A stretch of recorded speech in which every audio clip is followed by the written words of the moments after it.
Le premier document de Léon XIV est sur le point d'être publié. Un texte mystérieux et attendu depuis longtemps qui promet de faire parler de lui dans le monde entier. Restez connectés pour découvrir ce qui se cache derrière. Au Vatican, le suspense règne à l'apogée de ses grands débuts. Léon XIV, à peine 4 mois après son pontificat, s'apprête à publier sa première exhortation apostolique, un texte qui façonnera le cours de son nouveau règne. Les rumeurs parlent d'un titre déjà évocateur, Dilexit Te, une formule qui ne laisse aucun doute sur la référence directe à la dernière encyclique de François, Dilexit Nos. Le jeu de mots « il nous a aimés » et « il vous a aimé » témoigne de la volonté de perpétuer un héritage, presque comme un testament reconstitué et relancé. Il ne s'agit pas d'un simple détail formel, le choix d'un titre révèle l'orientation d'une vision pastorale tout entière. La publication est attendue dans les prochaines semaines et constituera le premier acte doctrinal de Léon XIV, appelé à faire entendre sa voix au monde dans un temps d'attente et d'incertitude. Tout cela se déroule dans le contexte de la mort de François en avril, qui a mis fin à 12 années de pontificat marquées par une référence constante aux pauvres, aux migrants et aux exclus. L'Église universelle voit donc dans le nouveau document un signal, une sorte de carte de visite qui montrera si le pape actuel décidera de suivre les traces de son prédécesseur, ou si, en le rappelant, il souhaite tracer une voie différente. Léon XIV, né Robert Prévost, apporte avec lui un record qui, à lui seul, fait l'histoire. Il est le premier pontife originaire des États-Unis. Son élection le 8 mai par les cardinaux a suscité surprise et anticipation, non seulement en raison de son origine géographique inhabituelle, mais aussi en raison du profil personnel d'un homme qui n'a jamais cherché à se mettre en avant et qui se retrouve désormais au centre de la scène mondiale. Sa figure mêle le sentiment de discontinuité et de continuité. D'une part, le poids symbolique de la non-appartenance à l'espace européen traditionnel rompt une tradition séculaire. D'autre part, le choix d'un nom déjà porté par de grands papes du passé évoque l'idée de stabilité et de fidélité à une lignée catholique qui ne veut pas apparaître comme une rupture. De nombreux observateurs soulignent que Léon XIV semble moins enclin au geste théâtral qui caractérisait François, mais sa prédication maintient une attention constante aux thèmes sociaux et spirituels.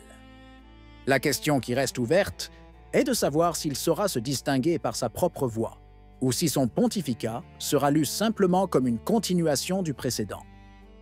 En tout cas, sa figure apparaît déjà chargée de symboles, un nouveau pape, venu d'une terre nouvelle, appelé à gouverner une Église qui revendique des racines anciennes. Le lien avec les pauvres reste le terrain d'expérimentation de tout pontificat moderne, et Léon XIV semble vouloir le prendre comme point de départ, reprenant l'héritage de François.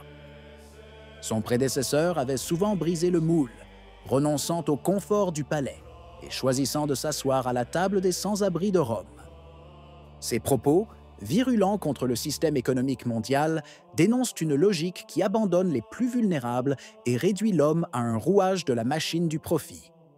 Dans cette optique, nous attendons désormais la nouvelle voix du pape américain, qui depuis le début de son règne n'a pas manqué de souligner le devoir de l'Église de rester proche des plus démunis.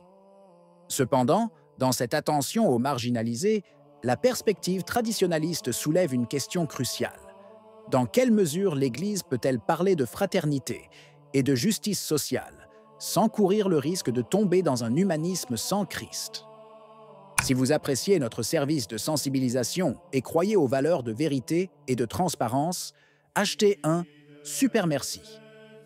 Chaque contenu requiert engagement, étude et dévouement, et notre travail est entièrement autofinancé. Votre soutien nous aide à poursuivre cette mission. Merci infiniment. L'ouverture aux plus démunis, si elle n'est pas enracinée dans la vérité de l'Évangile, risque de se transformer en slogan sans substance, plus proche d'un manifeste politique que d'une proclamation de foi. C'est précisément cet équilibre entre compassion et identité catholique que le nouveau pontife devra démontrer qu'il est capable de préserver, afin de ne pas confondre la mission surnaturelle de l'Église avec l'agenda des pouvoirs mondains. Lors de la 3e édition de la Rencontre mondiale sur la fraternité humaine, qui vient d'être inaugurée au Vatican, Léon XIV a voulu laisser sa marque avec un discours qui fait déjà débat. Devant les participants, il a appelé à un pacte d'humanité, fondé non sur le pouvoir ou le profit, mais sur l'attention, le don et la confiance. Ces paroles, à première vue, semblent être un prolongement cohérent de son premier message papal, mais en réalité, elles soulèvent des questions d'une portée bien plus vaste. Définir la fraternité comme le nom le plus authentique de la proximité signifie proposer un langage universel, capable de parler même au-delà des limites de la foi. Mais le pape lui-même n'a pas manqué d'inclure une référence qui coupe court à la rhétorique.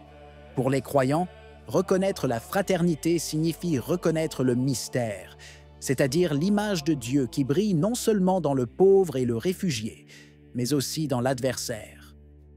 Un appel surprenant, car il invite les fidèles à contempler le visage du Christ, même là où l'instinct naturel ne verrait qu'hostilité. Cet élan vers la fraternité universelle soulève cependant une question cruciale, surtout dans les milieux plus traditionnalistes. Jusqu'où l'Église peut-elle aller dans le langage de l'inclusion, sans édulcorer la radicalité de l'Évangile? L'appel de Léon XIV risque d'être lu comme une continuation de cette théologie de la fraternité, qui avait déjà divisé les opinions dans le passé, et qui appelle aujourd'hui à nouveau au discernement et à la clarté. Le nouveau pontificat de Léon XIV oscille ainsi entre un désir de continuité et un besoin de singularité. D'un côté, le choix de se référer explicitement à François et de maintenir l'accent sur les pauvres témoigne d'une volonté de ne pas rompre avec le passé récent. D'autre part, son appel à un « pacte d'humanité » ouvre des scénarios qui pourraient être interprétés comme une nouvelle phase du magistère, peut-être plus marquée en termes de langage universel et de dialogue avec le monde. La publication de Dilexit sera le moment décisif pour comprendre si nous sommes face à un texte à tonalité spirituelle, comme la dernière encyclique de son prédécesseur, ou s'il contiendra plutôt des positions politiques et sociales. Quoi qu'il en soit, l'Église se trouve à un carrefour délicat. Proclamer la fraternité universelle sans céder à un humanisme laïque qui risque de vider la mission catholique de sa substance surnaturelle. C'est dans cet équilibre que se joue l'avenir du pontificat de Léon XIV.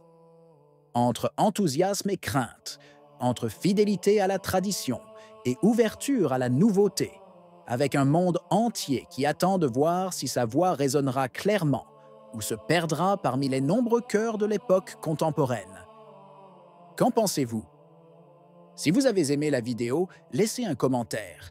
Amen. Que Dieu vous bénisse.